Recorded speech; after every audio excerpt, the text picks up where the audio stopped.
Batman!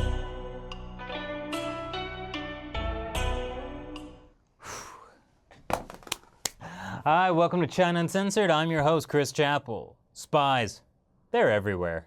As first reported by the New York Times, the Chinese government has deployed spies inside the U.S. No, I'm not talking about the surge of Chinese spies in the U.S.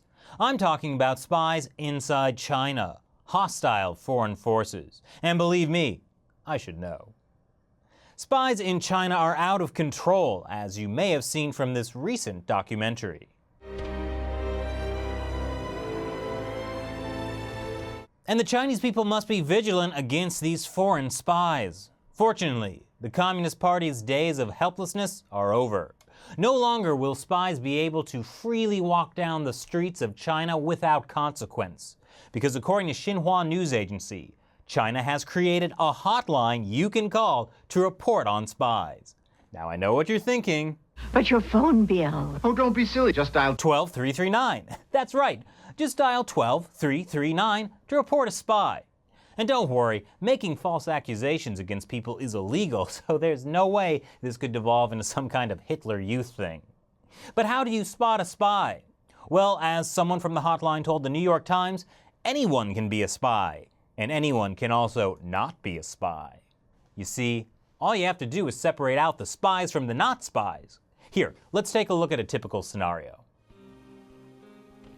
Excuse me, do you happen to know any national secrets? Can you tell who the spy is in this scenario? Why, of course, the young woman is. Why else would she be standing there instead of on the hotline reporting a suspicious-looking foreigner? How about this one? Could you tell me where the nuclear vessels are? Vessels.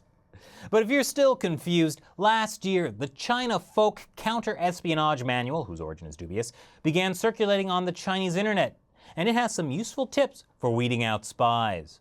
For example, do you know any socially active students? They're probably spies. The most nefarious of which are the illogical science majors who get emotional about politics. Why would science majors care about politics, Remember the last time illogical students showed an interest in politics? Of course you don't remember, because you're a good Chinese citizen who doesn't listen to online rumors about alleged massacres. And clearly, China's new hotline is working, because when the New York Times called on Monday at 4:30 p.m., they were told they were the only call of the day. See? No more spies. Mission accomplished. So what do you think about China's new spy hotline? Have you any tips you'd like to offer about spotting spies? Leave them in the comments section below. But if you think this whole spy thing is just a witch hunt, well, in India, witch hunts are actually a thing. Check out this video from Seeker Daily. The mob rushed into Orang's house and dragged her out, took her to a nearby stream, almost stripped her naked, and beheaded her in broad daylight. Her accuser was a self-proclaimed goddess. Once again, I'm Chris Chappell. See you next time. Now, we have the introduction of a new policy, one couple, two children. Wait, they're ending the one-child policy by making it a two-child policy instead? Weiwei is well known for criticizing Chinese censorship through his art. And now he is accusing Lego of censoring him because of alleged pressure from the Chinese regime. So Weiwei handled the rejection in the mature, adult manner that one would expect from the eccentric artist.